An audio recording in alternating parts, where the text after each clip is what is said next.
Geonosis was a large desert world in the Outer Rim, filled with a wealth of droid factories and home to the insectoid Geonosians. For these reasons, it became a separatist world of power, and the Republic was forced to invade twice. Now, both times they were pretty unsuccessful, so this beckons the question: how do you invade Geonosis successfully?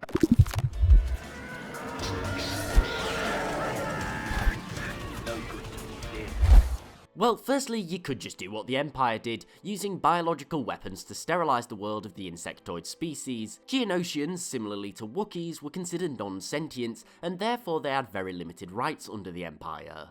But for this video, we're going to assume that you're not a genocidal maniac, and you're going to take control of the Republic military, and you're going to be invading during the height of the Clone Wars. Your objectives are to conquer the planet, destroy the CIS facilities, and push the Separatists off-world. So firstly, let's discuss why the Republic's invasions of Geonosis were so unsuccessful. Now granted, they did somewhat win both times, but the campaigns resulted in very heavy losses.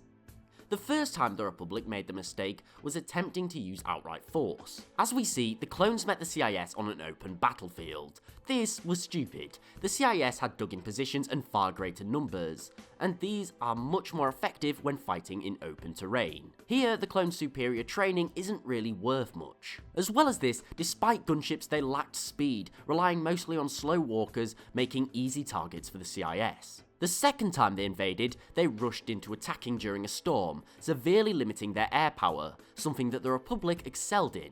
Without this, they had the same problem as the first time, stuck in the middle of an open battlefield fighting for their lives, severely outnumbered and surrounded. So now let's talk about how you should invade this mysterious world. Now, step 1 is simple, and that's a blockade. This is important for most campaigns, as it's essentially cutting off reinforcements and gives you a base of operations to plan and stage your attack from. Then we need to do something that the Republic neglected both times: proper surveillance. You need fast ships. Essentially, you're going to fly over and conduct scans.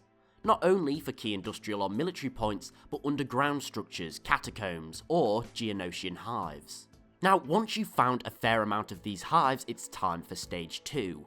You're going to send elite units, likely ARC troopers or clone commandos, reinforced by flamey units and Jedi, to simultaneously attack these hives. Here, you have one objective: catch the queens. For those of you who don't know, Geonosian queens are at the top of the hierarchy and control the hive mind that they have, at least in Legends. This is how Katrana controlled the undead soldiers during the Clone Wars. Now, these queens are not particularly brave, therefore if you send a team to capture them and you succeed, the queens will likely order the Geonosians to stand down. Not only this, but a queen produces an egg every 8 seconds, so you can put an end to the Geonosians' seemingly limitless amounts of soldiers. Importantly, any hives you fail to capture, it's probably best to use an orbital bombardment to ensure nearly all the queens left are now at your mercy. The last thing you want is the Geonosians to all retreat and rally behind one queen that you can't find. So now that the Geonosians themselves are going to be largely out of the fight and very uncoordinated at the loss of their queens, you can start the real invasion. And to protect their factories and strongholds, the CIS is going to attempt to fight you in an open field, where their numbers count a lot more. They're not going to engage you on difficult terrain, and remember, you're invading them, so you're probably going to have to fight them face to face. For this reason, you need to ensure your troops are quick. You need to be able to close the gap and outmaneuver them easily, and for this reason, I'm going to suggest speeder bikes, particularly the bark speeders. These can travel at 520 kilometers or 320 miles per hour, meaning they're very fast. Squads on these will be armed with, say, power lances. You can cut through enemy troops and light vehicles like a knife through butter. Essentially, think about how powerful medieval cavalry was against just normal ground units. As well as this, you're going to use the superior air power that you possess. Use bombers to blast through enemy strongpoints and heavy artillery, with lighter fighters ensuring they're protected from CIS droids and the remaining Geonosians. Finally, use gunships to spontaneously move your troops across the battlefield. If you can outflank the Separatist droids and force them to split up, their numbers count for far less. Assuming that all this works, which hopefully it should, all that's left are the factories and strongholds.